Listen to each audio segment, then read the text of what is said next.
Hello guys. मेरा नाम Raja Babu growing sense में आप लोग का स्वागत है। गाइज, मैंने दो वीडियो को डाला है, part one and part two. और ये दोनों पार्ट में मैं बहुत सारा स्टॉक मार्केट से रिलेटेड को टॉपिक को पढ़ा दिया है। और अब मैं स्टार्ट करूंगा डिपॉजिटरी कंपनी के बारे में। इससे पहले मैं बता दूं आप लोग को, स्टॉक मार्केट में mental capacity greater than financial capacity होता है। तो इसीलिए यहाँ पे नॉलेज के पीछे भागो। नॉलेज रहेगा तो पैसा बना लोगे, नहीं तो कितना भी पैसा लेकर आओ, नॉलेज नहीं है तो पूरा का पूरा पैसा जो है बाइकआउट हो सकता है। तो इसीलिए नॉलेज पर केयर करो। जो भी मैं नोट को पढ़ा रहा हूँ, जो भी समझा रहा हूँ, इसको खुद से नोट बनाओ। टाइम देगा तभी कुछ होने वाला है। चलो गाइज, तो मैं जो भी कल वीडियो को पढ़ाया था पार्ट टू में, इसका मैं थोड़ा रिकैप करवा देता हूँ, फिर मैं नेक्स्ट टॉपिक को स्टार्ट करूँगा। चलो स्टार्ट। हम लोग प्राइमरी और सेकेंडरी मार्केट के बारे में जान चुके हैं। मैंने सेकेंडरी मार्केट के बारे में बताया था, जब भी कंपनी का शेयर एफपीओ के थ्रू यानी कि फ्लो ऑन पब्लिक ऑफरिंग के थ्रू बाय करते हैं, उसे हम सेकेंडरी मार्केट कहते हैं। लेकिन अब हम जानेंगे स्टॉक एक्सचेंज के बारे में। तो भारत में स्टॉक एक्सचेंज बहुत सारा है, लेकिन मेजर रूप से भारत में दो स्टॉक एक्सचेंज है। सिंपल भाषा में कहूँ तो भारत में दो पॉपुलर मार्केट है शेयर को बाई और सेल करने के लिए। पहला बॉम्बे स्टॉक एक्सचेंज, जिसको शॉर्टकट में हम बीएसई कहते हैं। दूसरा नेशनल स्टॉक एक्सचेंज, जिसको शॉर्टकट में हम एनएसई कहते हैं। जो बीएसई है वो प्राइवेट है और जो एनएसई है वो सरकारी है। एनएसई से पहले बीएसई आया था, फिर एनएसई आया। इसका काम यही है स्टॉक एक्सचेंज का कि यदि हम एक बायर है तो सेलर ढूंढने में मदद करेगा, और यदि हम सेलर है तो बायर ढूंढने में मदद करेगा। यही इसका काम है। स्टॉक एक्सचेंज रजिस्टर मेंबर बनाया है, जिसको हम बोलते हैं स्टॉक ब्रोकर। स्टॉक ब्रोकर जो हिंदुस्तान में है, अपस्टॉक है, एंजल वन है, जीरोधा है, ग्रो है, धन है, एचडीएफसी सिक्योरिटी है, ईटीसी, ये सब जो है हमारा हिंदुस्तान का स्टॉक ब्रोकर है भारत का, जिसके थ्रू हम शेयर को बाई और सेल करते हैं, और इसी में हम डीमेट अकाउंट को ओपन करते हैं। मान लेते हैं ये बायर है और ये सेलर है। सेलर के पास शेयर है और बायर के पास कैश है। तो सेलर जो है शेयर को सेल कर रहा है और बायर जो है शेयर को बाई कर रहा है। किसके थ्रू? ब्रोकर के थ्रू। और ये सब जो एक्सचेंज हुआ ना, इंटरचेंज हुआ बाई सेल का, ये सब होता है स्टॉक एक्सचेंज के थ्रू। ठीक है। डिपॉजिटरी कंपनी, तो भारत में दो डिपॉजिटरी कंपनी है। पहला नेशनल सिक्योरिटी डिपॉजिटरी लिमिटेड, जिसको शॉर्टकट में एनएसडीएल कहते हैं। दूसरा सेंट्रल सिक्योरिटी डिपॉजिटरी लिमिटेड, जिसको शॉर्टकट में हम सीडीसीएल कहते हैं। चलो गाइज, तो मैं उम्मीद करता हूँ जो भी मैं कल वीडियो में पढ़ाया था, ये चीज़ आप लोग को याद आ गया होगा। और मैं आगे स्टार्ट करूँगा डिपॉजिटरी कंपनी। जो मैं एनएसडीएल सीडीसीएल के बारे में बताया था कि भारत में दो डिपॉजिटरी कंपनी है, एनएसडीएल सीडीसीएल, ये केवल नाम ही बताया था, लेकिन ये क्या होता है वो नहीं बताया था। तो ये हम आज बताएंगे कि एनएसडीएल क्या होता है, सीडीसीएल क्या होता है। तो चलो मैं इस टॉपिक को स्टार्ट करता हूँ।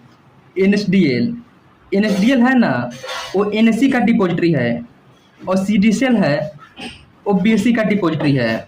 मैं पिछले वीडियो में एनएससी और बीएससी के बारे में बताया था कि भारत का दो मेजर स्टॉक एक्सचेंज है, एनएससी और बीएससी, जिसमें हम शेयर को बाई या सेल करते हैं। ट्रेडिंग के दुनिया में दो सवाल बहुत ही कॉमन है जो लोगों को बहुत ज़्यादा डाउट रहता है। पहला सवाल यही है कि अपस्टॉक्स, जीरोधा या कोई भी स्टॉक ब्रोकर हो, अगर मैं इसमें डीमेट अकाउंट को ओपन किया है और इसके थ्रू मैं शेयर को बाई किया है, अगर ये कंपनी डूब गया किसी वजह से, तो क्या जो भी मेरा ये स्टॉक ब्रोकर में स्टॉक पड़ा हुआ था वो भी चला गया, खत्म हो गया?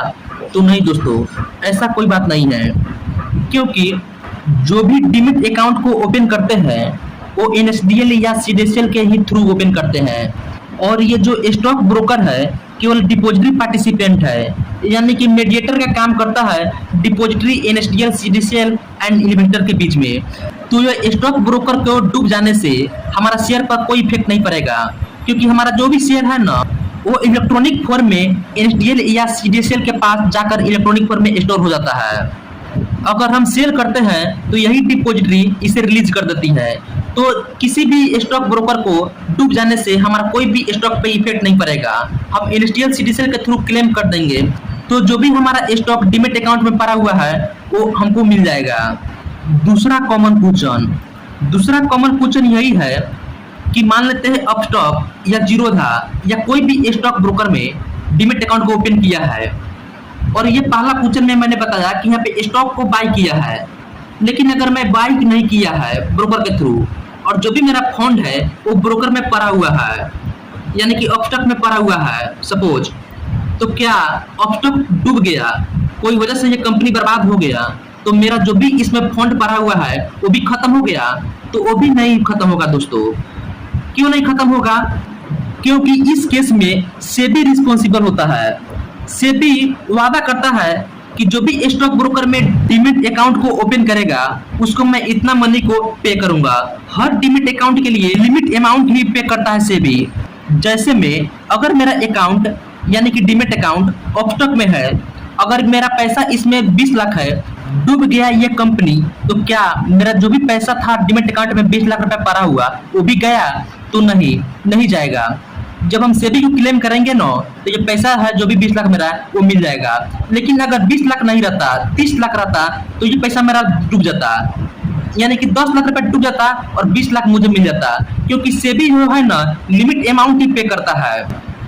अगर मेरा अकाउंट अपस्टॉक में है तो सेबी 20 लाख देता है, इसी तरह जीरोधा में है तो इसका भी एक लिमिट अमाउंट होता है कि इतना पे करेगा सेबी, और इससे ज्यादा है तो वो पैसा चला जाएगा अगर फंड पड़ा हुआ है तो इसलिए कहा जाता है अगर हम बेसी अमाउंट से प्ले कर रहे हैं मार्केट में, ट्रेडिंग कर रहे हैं या इन्वेस्टिंग कर रहे हैं, तो अच्छा ब्रोकर के चूज करना चाहिए, यानी कि सिलेक्ट अच्छा ब्रोकर रहेगा तो समझो आपका पैसा सेफ रहेगा और फ्यूचर में ये कंपनी नहीं डूबेगी।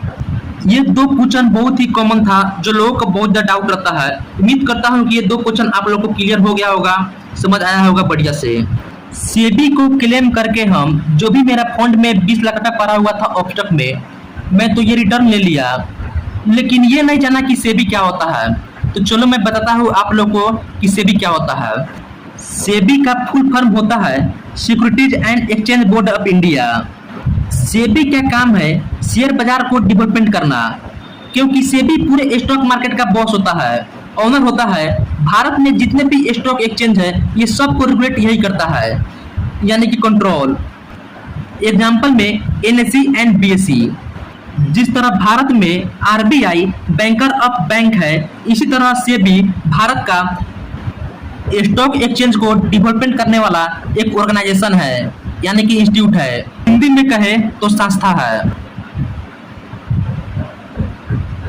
Total companies listed on BSE 5000 plus और total company listed on NSE 1600 plus. मतलब बॉम्बे स्टॉक एक्सचेंज में 5000 प्लस मतलब 5000 से अधिक कंपनी लिस्टेड है शेयर को बाय और सेल करने के लिए बीएसई मार्केट में, और एनएसई मार्केट में 1600 प्लस लिस्टेड है, यानी कि 1600 से अधिक एनएसई मार्केट में लिस्टेड है शेयर को बाय या सेल करने के लिए।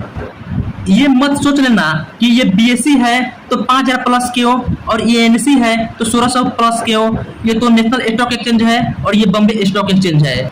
ऐसा नहीं सोचना दोस्तों, क्योंकि ये दोनों जो है भारत का मेजर इंडेक्स है, और ये नाम से मत सोच लेना कि ये सेंटर का है और ये स्टेट का है, ये दोनों भारत का ही है, ये दोनों नेशनल ही है। आर्बिट्रेजर जो होता है बड़ा इंस्टीट्यूशन होता है, बड़ा फाउंड हाउस होता है जिसके पास कैपिटल की कोई कमी नहीं होती है। ये क्या करता है, एनएसई में लिस्टेड है वो कंपनी को स्टडी करता है और बीएसई में जो कंपनी लिस्टेड है उसको स्टडी करता है, क्योंकि बहुत सारा जो कंपनी है बीएसई में लिस्टेड है वो एनएसई में भी लिस्टेड है, यानी कि कॉमन है, तो ये सबको स्टडी करता है ये कॉमन वाला को। अगर इसे बीएसई में सस्ता दिखा तो इसे बाय कर लेगा और एनएसई में जाकर सेल कर देगा, या एनएसई में इसे सस्ता दिखा यानी कि चीप रेट देखा तो एनएसई से बाय कर लेगा और बीएसई में जाकर सेल कर देगा, और इसी से बड़ा प्रॉफिट को बनाता है। अब हम जानेंगे इंडेक्स के बारे में। ये इंडेक्स क्या होता है। In stock market index tells us about market view and market direction. इसका मतलब यही है कि स्टॉक मार्केट में इंडेक्स हमें मार्केट व्यू बताता है कि मार्केट जो है बुलिश व्यू में है या बेयरिश व्यू में है। मार्केट का डायरेक्शन बताता है कि ये अप ट्रेंड है या डाउन ट्रेंड है। एग्जांपल से समझाता हूँ आप लोग को। अभी जून का मंथ है और ये जून में जो है मैंगो बहुत ज्यादा बिक रही है, तो मैंगो बिक रही है ना, तो जो भैया ठेला लगा के मैंगो को सेल कर रहा है जितना बढ़िया बढ़िया आम है इसको ऊपर रख रहा है, ताकि जो भी कस्टमर है उसको देखे और इसे अट्रैक्ट होके और हमारे पास बाई करने के लिए आए। ये बढ़िया बढ़िया मैंगो से ये कस्टमर को पता लगा कि भैया का ये मैंगो जो है अच्छा है, भले अंदर कैसा भी हो। यही इंडेक्स है। भारत में जितने भी कंपनी है, इससे जो भी कंपनी बढ़िया बढ़िया है इसको सेलेक्ट कर लिया गया है।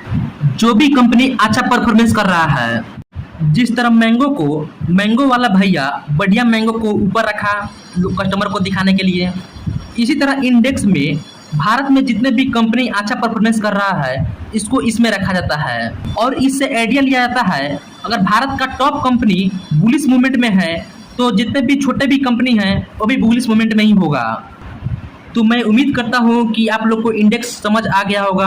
भारत के स्टॉक मार्केट में 2 इंडेक्स है, पहला सेंसेक्स और दूसरा निफ्टी। 2 इंडेक्स क्यों है? क्योंकि भारत में जो है 2 ही स्टॉक एक्सचेंज है जिसमें हम शेयर को बाई या सेल करते हैं, यानी कि 2 पॉपुलर मार्केट है जिसमें शेयर को बाई या सेल कर सकते हैं, वो है NSE and BSE. Nifty NSE का इंडेक्स है और सेंसेक्स बीएसई का इंडेक्स है। कहने का मतलब है कि एनएसई में 1600 से ज़्यादा कंपनी लिस्टेड है, तो ये 1600 में से कंपनी को सिलेक्ट किया गया है। सेंसेक्स बीएसई का इंडेक्स है, तो इसका मतलब बीएसई में जो है 5000 प्लस कंपनी लिस्टेड है, तो जो 5000 प्लस में से कंपनी जो अच्छा परफॉर्मेंस किया है उसको सिलेक्ट किया गया है। आज के लिए बस इतना ही। अब जो भी बात बची इसको मैं कल एक्सप्लेन करूंगा कि सेंसेक्स क्या होता है, निफ्टी क्या होता है। ये थोड़ा मोड़ा तो मैं आज बता ही दिया, ये चीज़ कल बढ़िया से बता दूंगा कि क्या है। निफ्टी जो है एनएसई में से कितना कंपनी सिलेक्ट हुआ, यानी कि 1600 प्लस में से, और जो सेंसेक्स है ये बीएसई के 5000 प्लस कंपनी में से कितना सिलेक्ट हुआ। चलो ठीक है।